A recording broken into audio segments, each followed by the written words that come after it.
He was a ghost long before the bullet tore through his shoulder.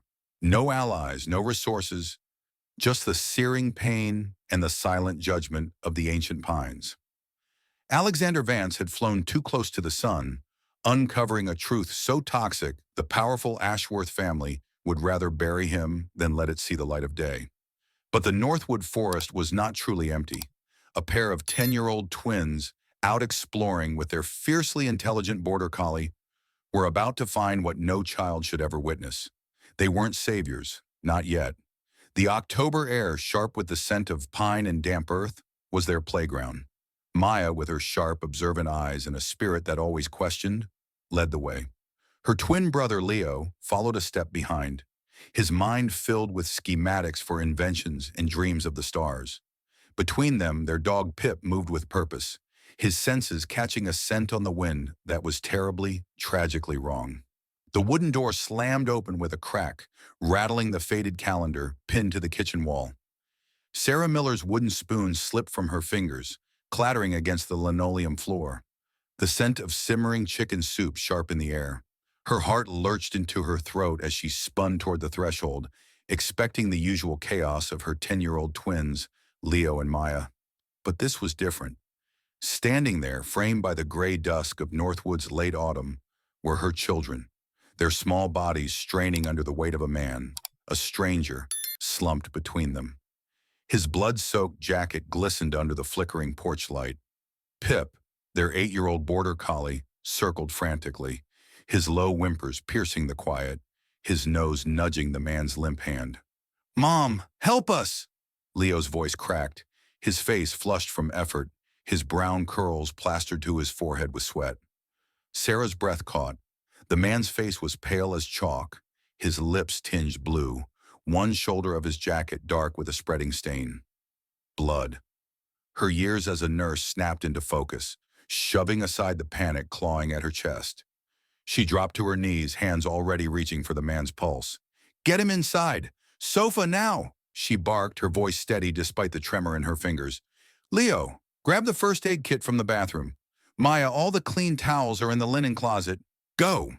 The twins moved with the clumsy urgency of children thrust into a moment too big for them. Leo's sneakers squeaked as he bolted down the hall, while Maya, her braid swinging, darted to the closet. Pip stayed close, his sable fur bristling, his amber eyes fixed on the stranger as Sarah and the twins half-dragged, half-carried him to the sagging plaid sofa. He groaned, a faint, guttural sound, as they eased him down, his head lolling against the armrest. Sarah's hands moved on instinct, scissors flashing as she cut through the man's jacket and shirt. The fabric parted to reveal a jagged wound on his shoulder, a bullet hole clean through but bleeding steadily, pooling dark on the sofa's faded upholstery. She pressed a folded dish towel against it, her palms slick with warmth, and glanced at the twins, now hovering at the edge of the room, their eyes wide. "Talk to me," she said, not looking up, her voice clipped. "What happened?" "We were at Old Falls," Maya started, her words tumbling over each other, her hands twisting the hem of her sweater. "Playing treasure hunt, you know, like Dad's stories about the secret cave." Pip kept barking, wouldn't stop, just ran into the thicket. "He wouldn't come back," Leo cut in, clutching the first aid kit like a lifeline. "Kept barking like crazy, so we followed him and he was there, Mom, under a pine tree not moving, and his shirt was all red." Sarah's hands didn't falter, taping gauze over the wound, but her mind raced. Old Falls was no place for kids, not with its abandoned mine shafts and whispered tales of a collapse that buried 6 men decades ago. The roar of the waterfall, the heavy mist that clung to the pines. It was a place that felt alive, watchful, and not entirely kind. Why had they gone so far? She swallowed the question, focusing on the man's shallow breathing. "Phone," she said sharply. Maya fumbled for the old flip phone in her pocket, but Sarah shook her head. "Not yet. Let me stabilize him first." The man's face, streaked with dirt, came into focus as she wiped it clean with a damp cloth. A sharp jaw, a straight nose, and a faint scar curving above his left brow. Something about that scar tugged at her memory, a half-forgotten image flickering like a bad signal. She stood, her knees creaking, and crossed to the ancient TV in the corner. Her fingers trembled as she navigated the smart TV's YouTube app, muttering, come on," until she found it. A news clip from 6 months ago. The screen flared to life. Billionaire tech mogul Alexander Vance missing. The anchor's voice droned, but Sarah's eyes locked on the face. A confident smile, polished suit, and that same scar on his forehead. She glanced back at the man on her sofa, his chest rising faintly, blood seeping through the gauze. No mistake. This was Alexander Vance, the man half of America was searching for. Her breath hitched. She wasn't just saving a stranger. She'd brought a billionaire, a fugitive maybe, into her home, with her children watching, their small faces pale in the dim light. Pip whined again, pressing his flank against Maya's leg, his bad hip making him wobble. Sarah knelt beside the sofa, checking Vance's pulse again, her mind a storm of questions. Why was he here, bleeding in the middle of nowhere? What had he been running from? "Mom?" Maya's voice was small, her eyes darting between Sarah and the man. "Is he going to be okay?" Sarah forced a nod, her throat tight. "He's stable for now, but we need to be careful." Leo stepped closer, clutching a towel. "He's not a bad guy, right? Pip wouldn't lead us to a bad guy." Sarah's gaze softened, but before she could answer, a low groan came from the sofa. Vance's eyelids fluttered, his hand twitching toward his torn jacket. His lips moved, barely audible, forming a single word. "Amelia." Sarah froze, her hand hovering over the gauze. Amelia. A name that carried weight, though she didn't know why. Outside, the wind howled, rattling the windows, and the distant rumble of old falls seemed to echo through the walls. Pip's ears pricked, his low growl cutting through the silence as a shadow passed the window. A fleeting movement, gone before Sarah could be sure. Her heart pounded. Someone was out there, watching. The wind clawed at the windows of Sarah Miller's small wooden house, its howl mingling with the distant rumble of old falls. Inside, the air was thick with the scent of chicken soup and antiseptic, the dim glow of a single lamp casting long shadows across the plaid sofa where Alexander Vance lay. Sarah knelt beside him, her hands steady as she adjusted the gauze on his shoulder, though her pulse thrummed in her ears. The name Amelia lingered like a ghost in the room, and that shadow outside, real or imagined, had set her nerves on edge. Pip, the old Border Collie, lay at the foot of the sofa, his amber eyes fixed on the stranger, one ear twitching at every creak of the house. Leo and Maya hovered near the kitchen doorway, their small forms half hidden by the frame. Leo's fingers fidgeted with the hem of his sweatshirt, while Maya clutched her sketchbook, her pencil scratching faint lines as she stole glances at the man. Sarah caught their eyes, forcing a calm she didn't feel. "You two, grab some water. Stay close." Her voice was low, but it carried the weight of a mother who'd learned to anchor her children through storms. As the twins shuffled to the kitchen, Sarah leaned closer to Vance. His eyelids fluttered again, his breath shallow but steadier now.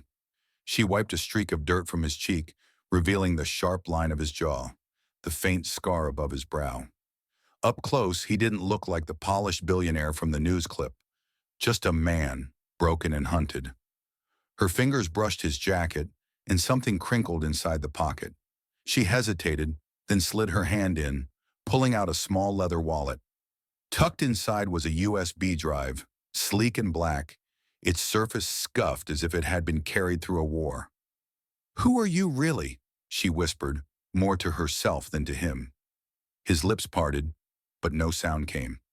"Mom, is he awake?" Leo's voice broke the quiet, a glass of water trembling in his hands.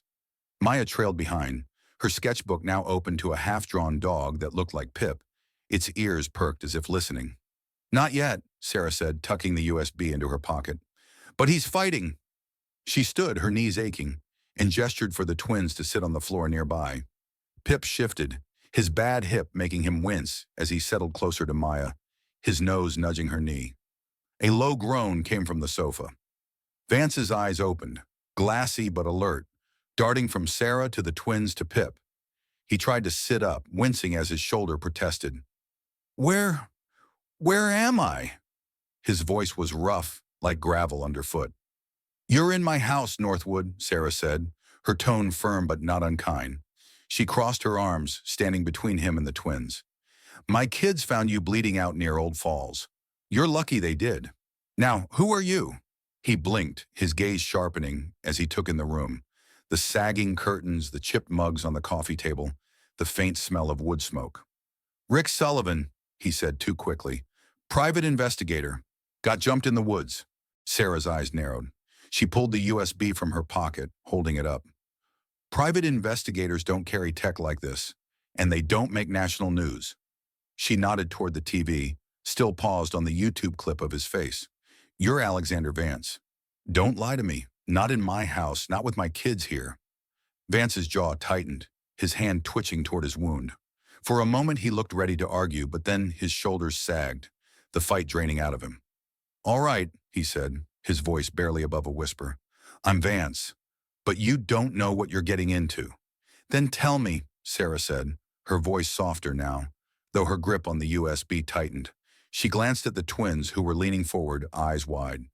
Leo, Maya, stay put. Let him talk. Vance took a ragged breath, his eyes flickering with something raw. Grief, maybe, or fear. My sister, Amelia, she was murdered 6 months ago on a yacht owned by the Ashworth family. They called it an accident, bad weather, but I know better. His voice hardened, each word like a stone dropped into still water. Amelia was married to Jonathan Ashworth. She found something. Money moving through shell companies, millions disappearing into places like Bermuda. She was going to expose them, so they killed her. Sarah's breath caught, her nurse's hand stilling. She knew the Ashworth name. Old money, untouchable. The kind of family that owned half the state's real estate. And you, she asked? Why are you here, bleeding on my couch? I had to disappear, Vance said, his eyes meeting hers, unyielding. Alexander Vance was too loud, too public. So I became Rick Sullivan, followed the trail to Northwood. There's something here, an operation, a base. The Ashworths use a group called the Hawk Network to clean up their messes. I got too close and they... He gestured weakly at his shoulder, blood seeping through the gauze. Sarah's stomach twisted. She glanced at the window, the memory of that shadow flashing in her mind. You can't go to a hospital, can you? She asked, already knowing the answer. They've got people everywhere. Cops, doctors, you name it. Vance's voice dropped, almost pleading. I know I'm asking too much, but I need your help. For Amelia. Sarah's gaze flicked to the twins. Leo's fists were clenched, his eyes bright with a mix of fear and excitement. Maya's pencil had stopped, her sketchbook open to a drawing of a woman with long hair. Amelia, maybe, imagined from Vance's words. Pip whined softly, his tail thumping once against the floor. She should say no. She should call the police, get this man out of her house, keep her kids safe. But something in Vance's eyes, the same hollow ache she'd seen in the mirror after her husband died, held her back. She handed him a glass of water, her fingers brushing his. You can stay, she said quietly, until you're strong enough to move. That's it. Vance nodded, his shoulders easing slightly. Thank you, he murmured, taking a sip, his hand trembling. He glanced at the twins, a faint smile tugging at his lips. Your kids, they're brave. And that dog, Pip, right? He's something else. Maya beamed, scratching Pip's ears. He used to find Dad's keys all the time. Dad said he could smell trouble a mile away. Sarah's throat tightened at the mention of her husband, but she forced a smile. Get some rest, she told Vance, standing. We'll talk more tomorrow. As she tucked the twins into bed, their whispers about treasure hunts and secret missions drifted through the door. Sarah returned to the kitchen, the USB heavy in her pocket. She poured herself a coffee, the mug warm against her palms, and sat at the table staring at the dark windows. The wind had quieted, but the silence felt heavier, as if the night itself was holding its breath. Pip stirred, his ears pricking, and a low growl rumbled in his throat. Sarah's hand froze on the mug. Outside, the faint crunch of gravel under boots echoed in the stillness, too deliberate to be the wind. The crunch of gravel outside Sarah Miller's house lingered in the air, sharp and deliberate, like a warning carved into the night. She froze at the kitchen table, her coffee mug cold against her palms, the bitter scent mixing with the faint tang of antiseptic from the living room. Pip's low growl deepened, his ears pinned back, his bad hip trembling as he rose from the floor. Sarah's eyes darted to the window, but the darkness beyond revealed nothing. Just the faint shimmer of sagging curtains and the distant hum of Northwood's sagging power lines. Her heart thudded, each beat a reminder of the stranger bleeding on her sofa and the danger he'd brought to her door. She set the mug down, careful not to let it clink, and crept to the living room. Alexander Vance lay still, his chest rising unevenly, the gauze on his shoulders stained a faint red. Leo and Maya's whispers had faded from their bedroom, replaced by the soft creak of the house settling. Or was it something else? Pip's growl softened to a whine, his nose twitching toward the back door. Sarah's fingers tightened around the USB in her pocket, its edges biting into her skin. Whatever was out there, it wasn't random. Not with a billionaire fugitive in her house. She flicked off the kitchen light, plunging the room into shadow, and grabbed the old laptop from the counter. The screen's glow felt too bright as she powered it on, her hands shaking as she plugged in the USB from Vance's wallet. A password prompt blinked, unyielding. She glanced at Vance, his face pale under the lamplight, then at Pip, who had settled near the sofa, his eyes still fixed on the back door. "Come on," she muttered, typing a guess.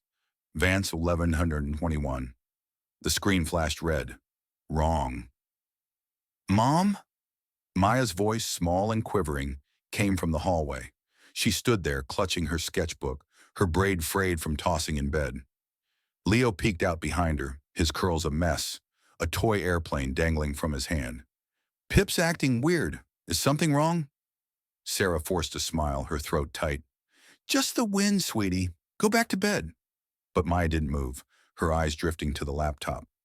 "What's that?" she asked, pointing at the USB. "It's something from him," Sarah said, nodding toward Vance. "Don't worry about it."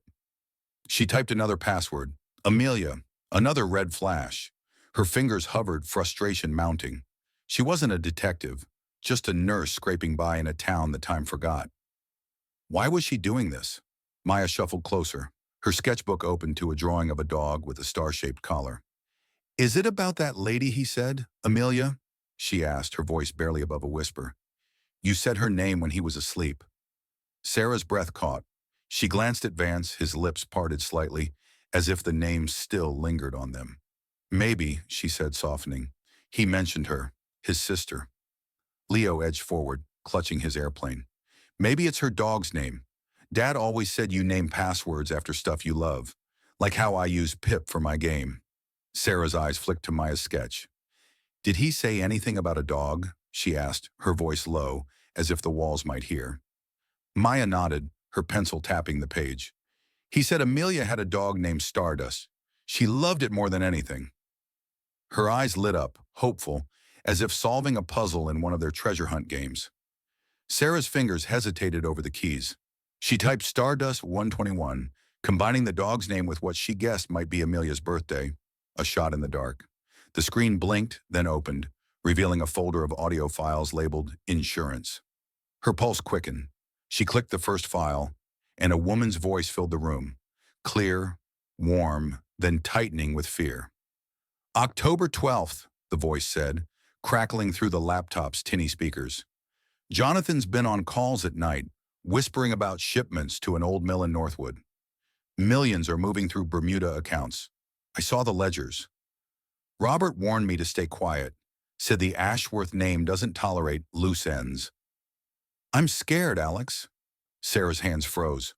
The Ashworths. She knew their name from news snippets. Old money, untouchable. Their influence seeping into every corner of the state.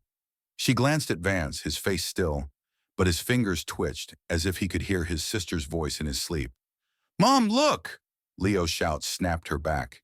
He was at the back door, pointing to the garden, where Pip was digging furiously in the damp leaves. The dog's paws churned the earth, his bad hip slowing him, but not stopping him. Sarah rushed over, the USB still in her pocket, and knelt beside Pip.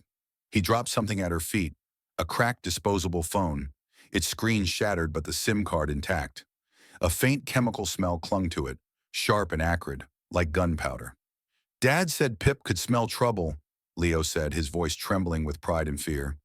He found that near where we found the man. Sarah's stomach twisted.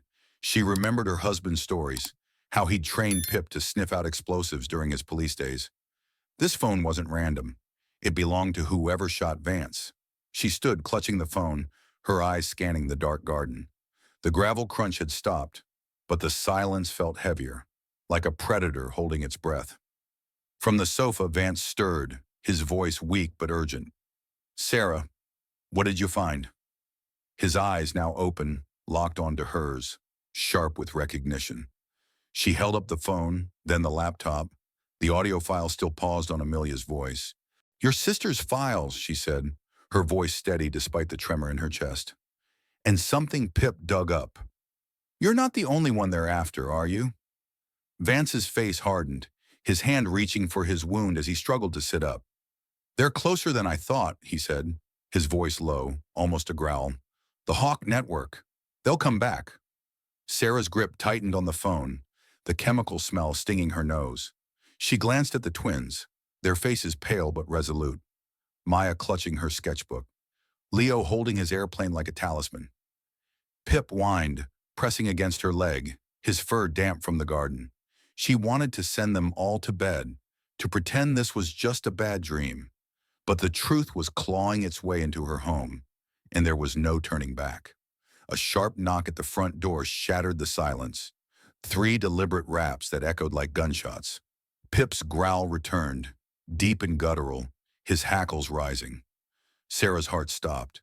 She looked at Vance, his eyes wide with warning, and then at the door where a shadow loomed behind the frosted glass, tall and unmoving. The knock at the front door cut through Sarah Miller's house like a blade. 3 sharp raps that seemed to echo off the peeling wallpaper. Sarah's breath caught, her fingers tightening around the cracked disposable phone in her hand, its acrid chemical smell still sharp in her nose. Pip's growl deepened, his sable fur bristling as he limped toward the door, his bad hip slowing his steps, but not his resolve. The frosted glass panel revealed a tall shadow, unmoving, its edges blurred by the late autumn mist that clung to Northwood streets. Sarah glanced at Alexander Vance, sprawled on the sofa, his eyes wide with a warning she didn't need to hear. Trouble had found them. She motioned for Leo and Maya to stay back, her hands slicing through the air like a conductor silencing an orchestra. The twins froze in the kitchen doorway, Leo clutching his toy airplane. Maya's sketchbook pressed to her chest, her pencil trembling. Sarah's heart pounded, but her nurse's instinct steadied her hands as she crept toward the door, the floorboards creaking under her boots.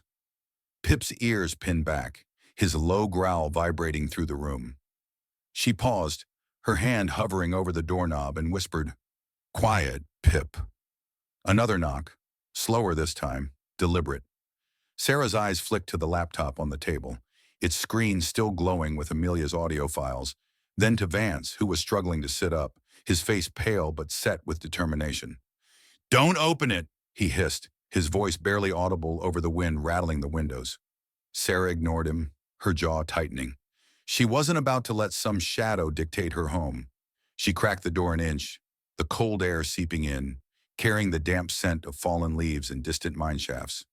The man outside was unmistakable. Sheriff Thompson, his broad frame filling the doorway, his hat tipped low over a smile that didn't reach his eyes. His fingers tapped a nervous rhythm against his belt, a habit Sarah remembered from her father's days on the force. "Evening, Sarah," Thompson said, his voice smooth but heavy, like oil over gravel. "Heard you had some excitement out here. Mind if I come in?" Sarah's grip on the door tightened, her knuckles whitening. "It's late, Sheriff. Kids are in bed." She forced her voice to stay even, though her pulse thrummed in her ears. Pip's growl softened to a whine, but he stayed close, his nose twitching as if catching a scent beyond the man's cologne. Thompson's eyes flicked past her, scanning the dim living room. "Got a call about a disturbance near Old Falls. Figured I'd check on you folks.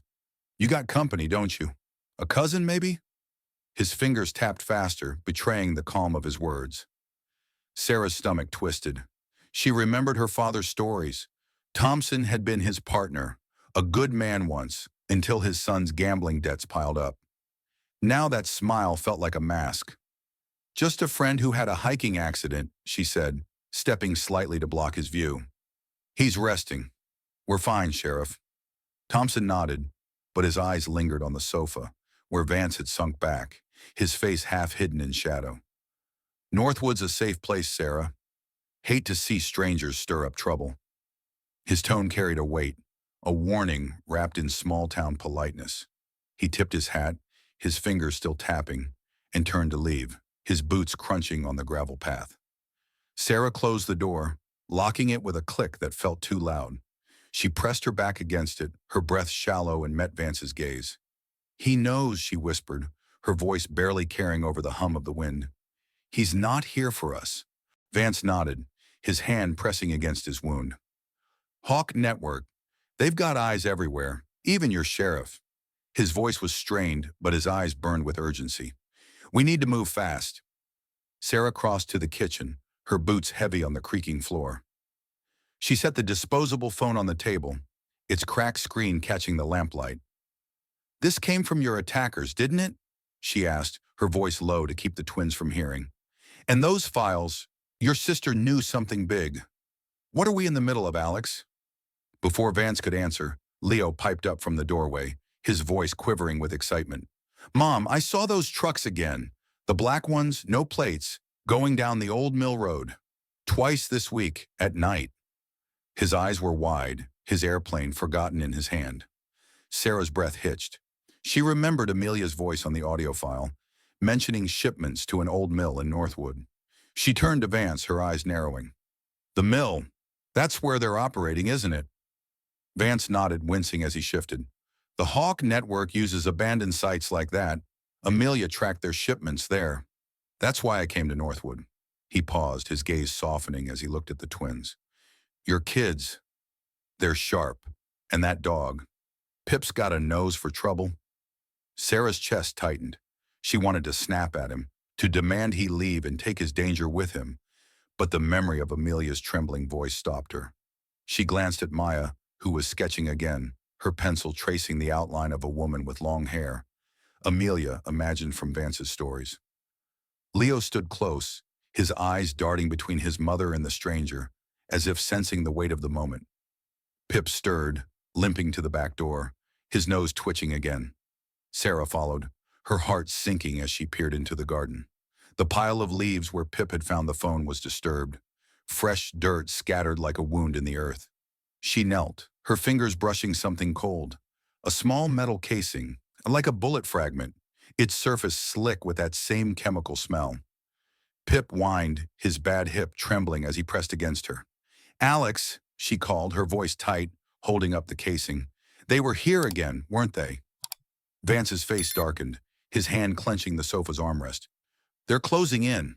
We can't stay here much longer." Sarah stood, her hands shaking as she pocketed the casing. She looked at her twins, their faces pale but resolute, and at Pip, his eyes fixed on the darkness outside.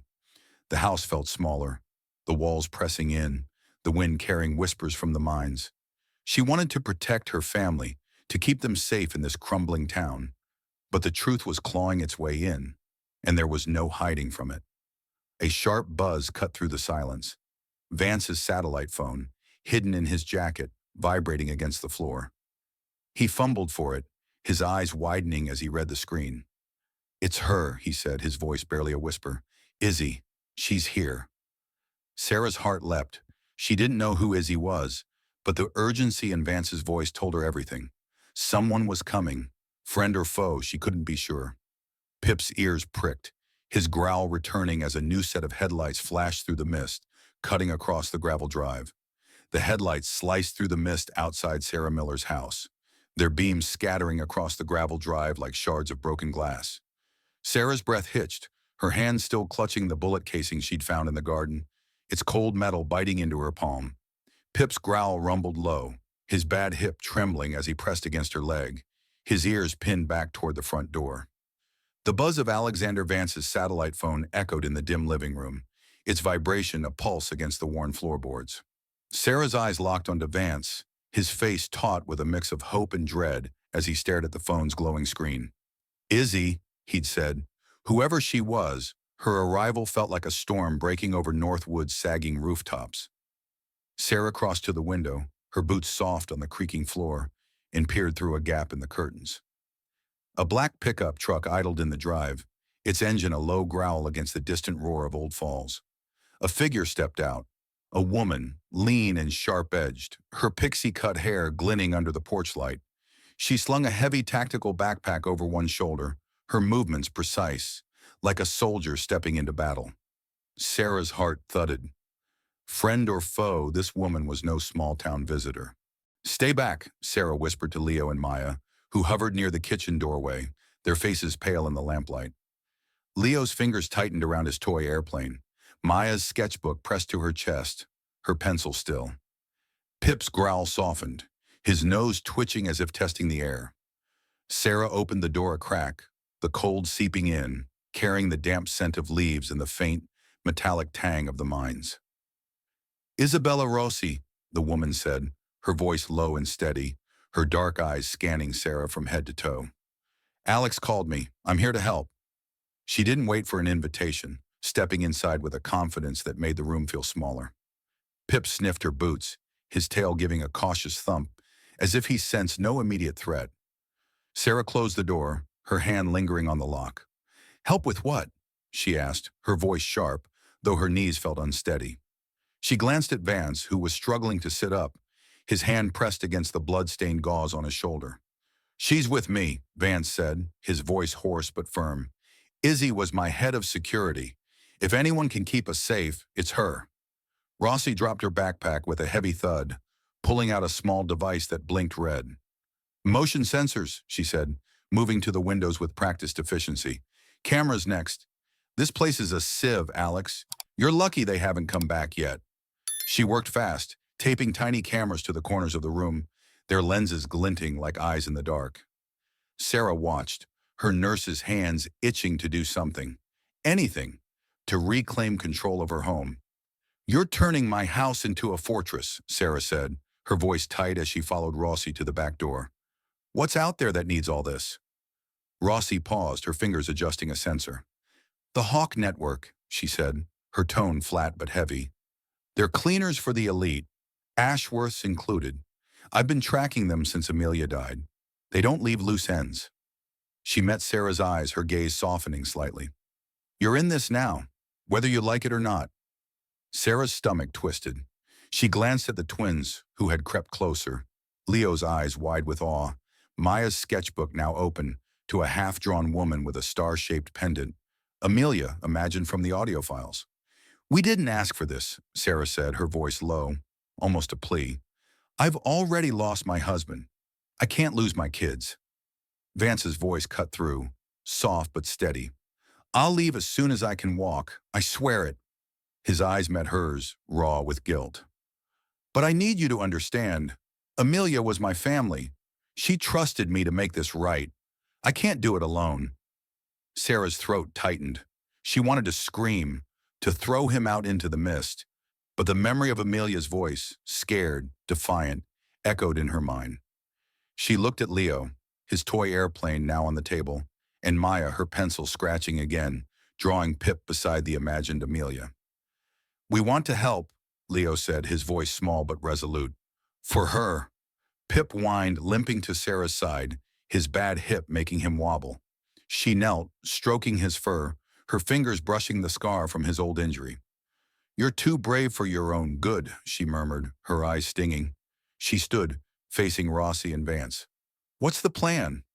Rossi pulled a laptop from her bag, its screen flickering to life with financial records. "I traced a money trail," she said, pointing to a string of transactions. "Millions from an Ashworth shell company to a Hawk Network account, wired the day after Amelia's death. They're operating out of the old mill Leo saw those trucks heading to." She glanced at the boy, a faint smile breaking her stern facade. "Good eyes, kid." Sarah's breath caught. The mill, Amelia's voice had mentioned it, and Leo's trucks confirmed it. She looked at Vance, his face set with determination, despite the pain etching lines around his eyes. "You're going after them," she said, not a question. "We don't hide anymore," Rossi said, snapping her laptop shut. "We hit them at the mill, draw them out, get proof, and take it to the feds. Ones I trust, not your sheriff." Her eyes flicked to the disposable phone on the table. its cracked screen glinting. That phone's a start. We can use it to set a trap. Sarah's hands clenched, the bullet casing still in her pocket, its weight a reminder of the danger closing in. She wanted to say no, to keep her kids safe in this crumbling house, but the truth was already here, seeping through the walls like the cold from the mines. Pip stirred, his nose twitching toward the back door, and a faint rustle came from the garden, too soft for footsteps, too deliberate for the wind. "Someone's out there," Sarah whispered, her voice barely audible.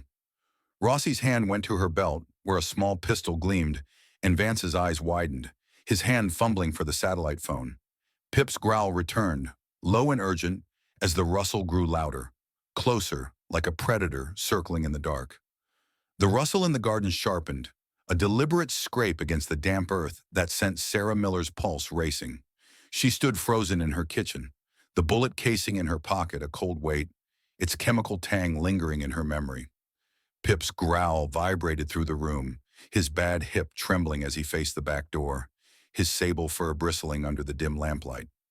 Isabella Rossi's hand rested on her pistol, her eyes narrowing as she scanned the darkness beyond the window.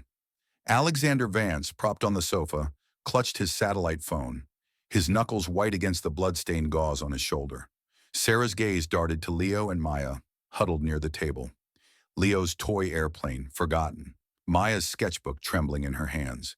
The air in the house felt thick, as if Northwood's mist had seeped through the walls, carrying the threat of the Hawk network with it. "Stay low," Rossi whispered, her voice a blade cutting through the silence. She moved to the back door, her boots silent on the creaking floor, and peered through the gap in the curtains. "Nothing yet. Could be an animal, or they're testing us." Her fingers adjusted the motion sensor, its red light blinking like a heartbeat. Sarah's throat tightened. She wanted to believe it was just a raccoon, but the memory of Sheriff Thompson's tapping fingers and that sedan in her drive said otherwise. She knelt beside the twins, her hands steady despite the tremor in her chest. "You two, under the table, now." Leo's eyes widened, but he nodded, pulling Maya with him. Her sketchbook slipped, revealing a drawing of a woman with a star-shaped pendant, Amelia, imagined in pencil strokes. Vance's voice broke the tension, low and urgent. "Izzy, we can't wait. They're circling. We need to hit them first."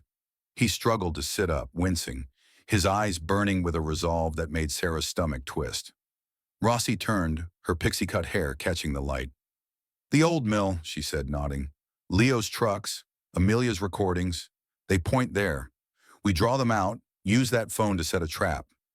She tapped the cracked, disposable phone on the table, its SIM card glinting like a promise. Sarah's breath caught. "A trap? Here I thought you were keeping us safe, not turning my kids into bait." Her voice was sharp, but her eyes flicked to the garden, where the rustle had faded into an eerie silence. "We're not bait," Rossi said, her tone firm but not unkind. "We're the hunters. I've got a team, FBI, not local. They're clean, out of state. We move tonight, before the Hawk network comes knocking again." Sarah's hands clenched, the bullet casing digging into her palm. She looked at Vance, his face pale but set, then at the twins, their small faces peering from under the table. Leo whispered, "We can help, Mom, like Dad would." Maya nodded, her fingers tracing the star pendant in her sketch. Sarah's heart ached, memories of her husband's voice, calm, steady, teaching Pip to sniff out trouble, flooding back. "Fine," she said, her voice barely above a whisper. "But my kids stay safe." Rossi nodded, pulling a map from her bag, its edges worn. "The old mill's a mile out, near Old Falls. We stage there. Alex, you're the lure. Sarah, you and the kids monitor from a safe spot with this." She slid a small drone controller across the table, its screen flickering. "Leo, you've got sharp eyes. You'll run the drone." Leo's face lit up, his fear momentarily eclipsed. "Like a spy plane?" he asked, grabbing the controller. Maya leaned closer, her braid brushing the table. "Can I help too?" Sarah's jaw tightened, but she nodded. "You stick with me. No heroics." She turned to Rossi. "What's the plan?" Rossi spread the map, pointing to a cluster of buildings near the falls. Alex sends a message from the phone, says he's got the USB and wants to deal. They'll come. We'll be ready. FBI in position, drone overhead.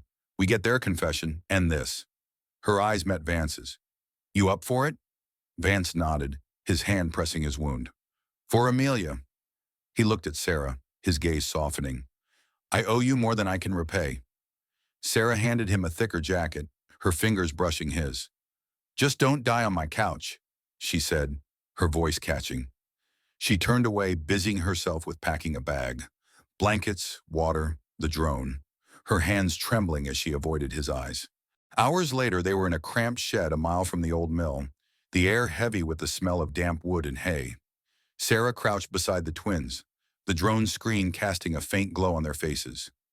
Leo fumbled with the controls, the drone wobbling in the night sky, its camera showing the mill's rusted skeleton, broken windows, sagging beams, the faint glint of oil puddles under moonlight. Maya clutched her sketchbook, her pencil scratching nervously, drawing Pip's ears. At the mill, Vance stood alone, a decoy box in his hand, his shadow sharp against the rusted machinery. Rossi's voice crackled through his earpiece, hidden under his jacket. FBI's in position. Stay sharp, Alex. He nodded, his breath visible in the cold, his shoulder aching with every step. The mill smelled of decay, wood rot, old grease, the faint echo of Old Fall's roar in the distance. He gripped the box, his heart pounding, knowing the Hawk network was close. Sarah's eyes were glued to the drone screen, her fingers guiding Leo's on the controls. Steady, she whispered, her voice tight. The screen showed 4 figures emerging from the shadows, their faces obscured, guns glinting in their hands. Her stomach dropped. Alex, she breathed, her hand tightening on Leo's shoulder. Vance, a voice barked from the mill, rough and commanding. You got the USB? Hand it over, and maybe you walk away. Vance's voice was steady, though his hands shook.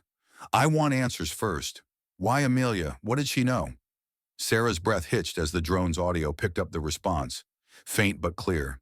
She stuck her nose where it didn't belong. Ashworth doesn't like loose ends.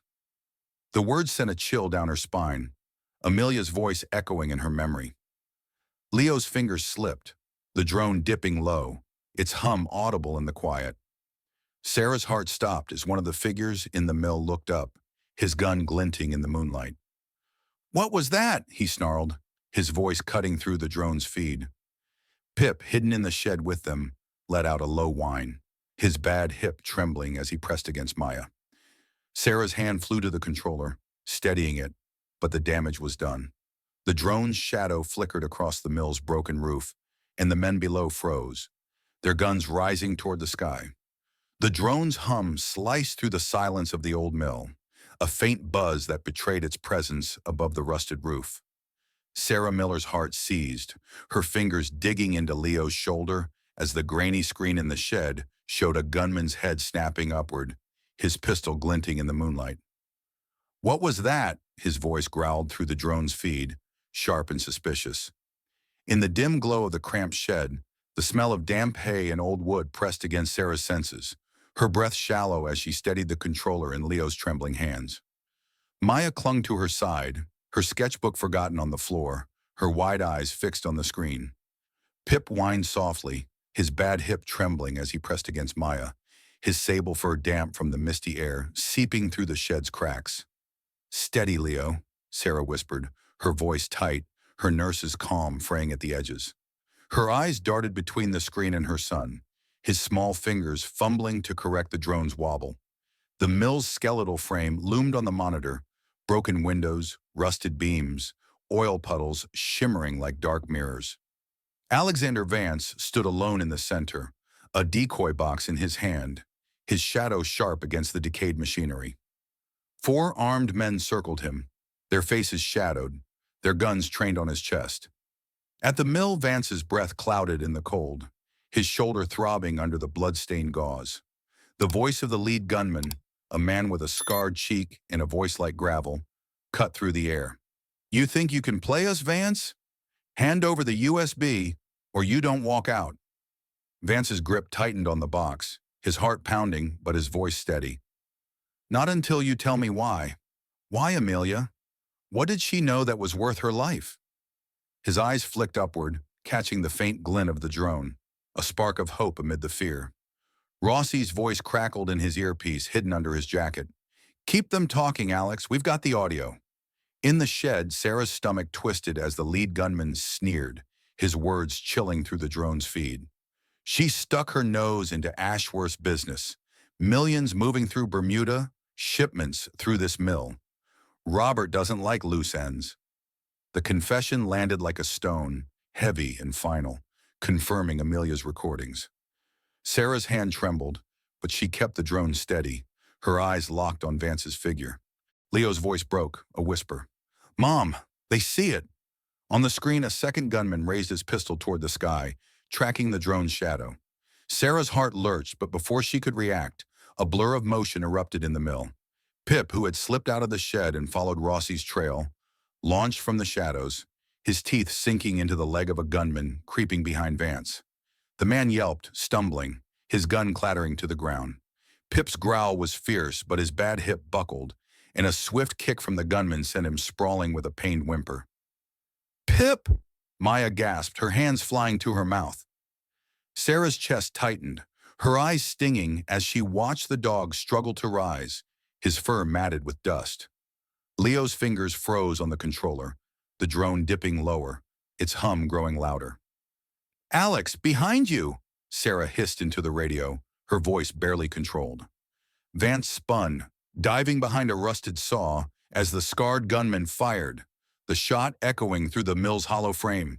The bullet sparked against metal, and Vance's breath caught, his shoulders screaming with pain. Rossi's voice crackled through the earpiece. Now!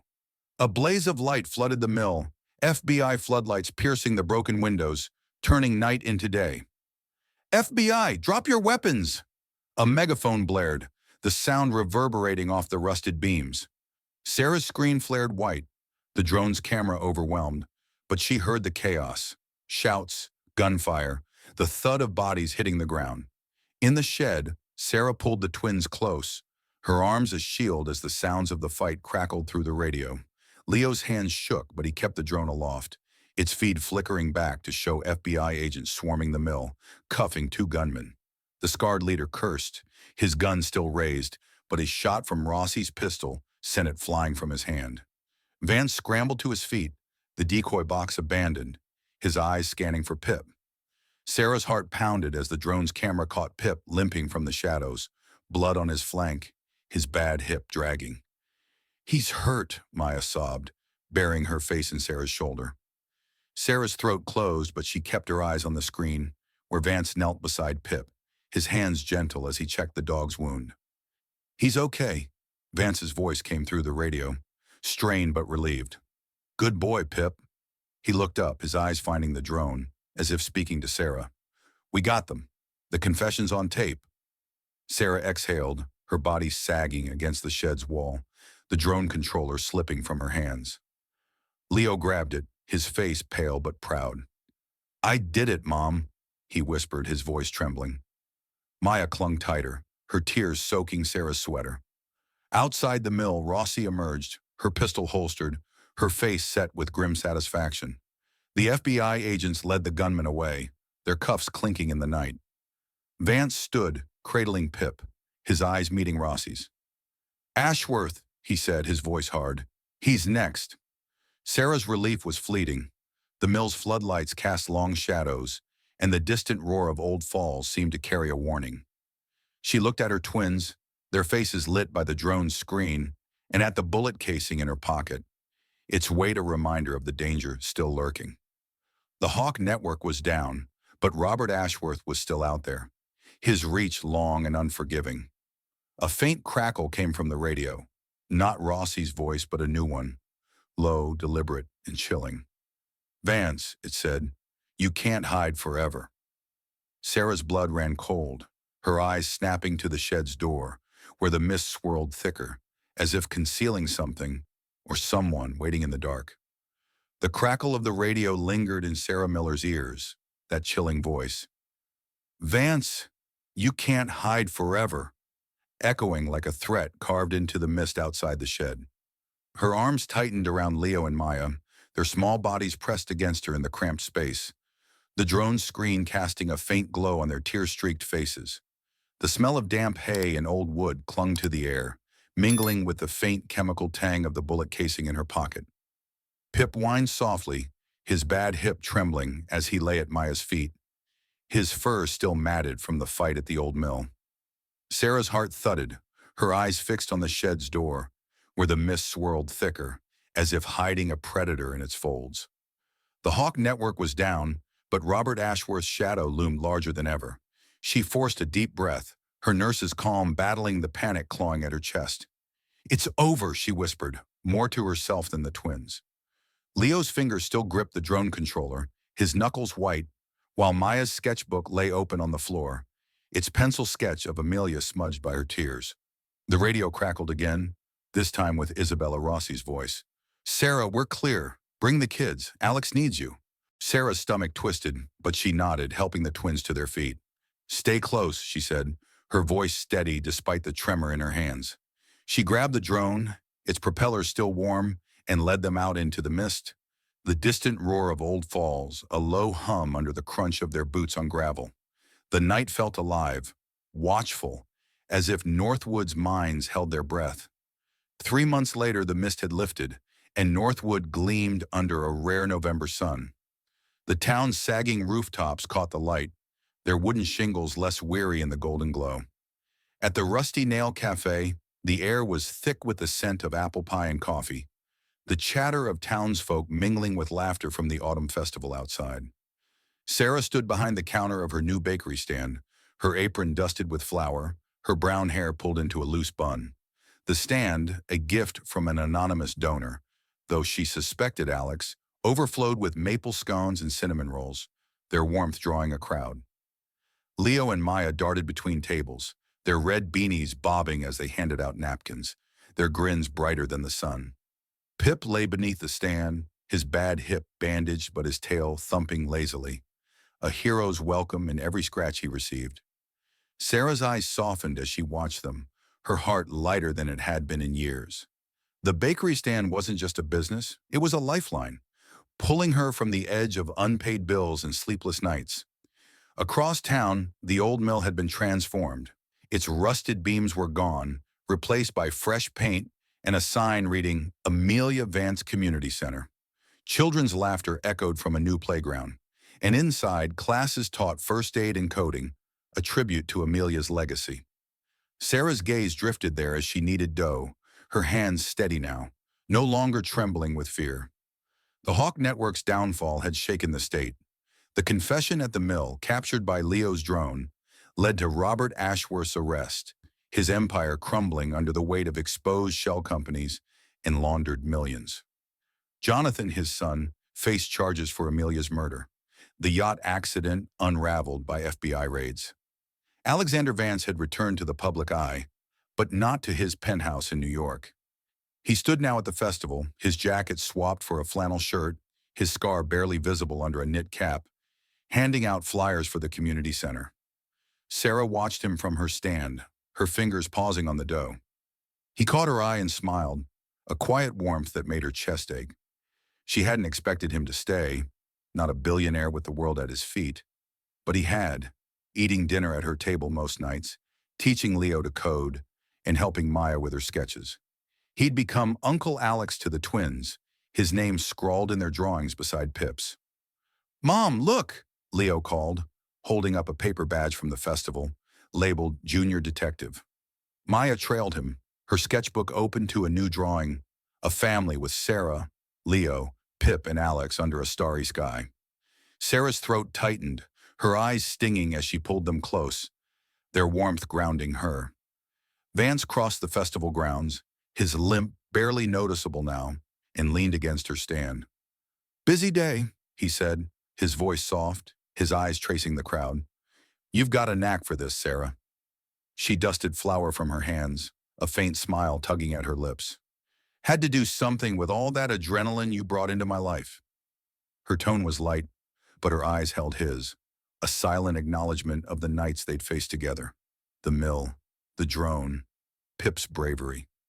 He chuckled, then sobered, pulling a small cassette from his pocket. Found this in the FBI's evidence from the mill, he said, his voice low. Amelia's last message. She wanted me to keep fighting, no matter the cost. His fingers brushed hers as he handed it to her, a fleeting touch that lingered. Sarah took it, her heart heavy. She'd be proud, she said, her voice catching. You gave her justice. And you gave me a home, he said, his eyes steady. I didn't think I'd find that again. Before Sarah could respond, Maya tugged her sleeve. Can we go to the lake? Uncle Alex promised a picnic. Leo nodded, already chasing Pip, who barked weakly, his tail wagging despite his bandage. Sarah laughed, the sound foreign after months of fear. Go get your coats, she said, shooing them off. As the twins ran, she turned to Vance, her hand still holding the cassette. You're staying then? He nodded, his smile soft. Northwood's got better company than New York. The festival's music swelled, a fiddle weaving through the chatter, but a faint unease pricked at Sarah's spine. She glanced at the community center, its bright sign a beacon, but beyond it, the forest loomed, Old Falls roar, a distant pulse. The Ashworths were gone, but their shadow lingered in her memory. Thompson's tapping fingers, that voice on the radio. She shook it off, focusing on Vance's smile, the twins' laughter, Pip's thumping tail. As they walked toward the lake, the sun dipped low, painting the water gold. Pip limped ahead, chasing a butterfly, and Leo's giggle echoed. Sarah's hand brushed Vance's, and for a moment, the world felt whole.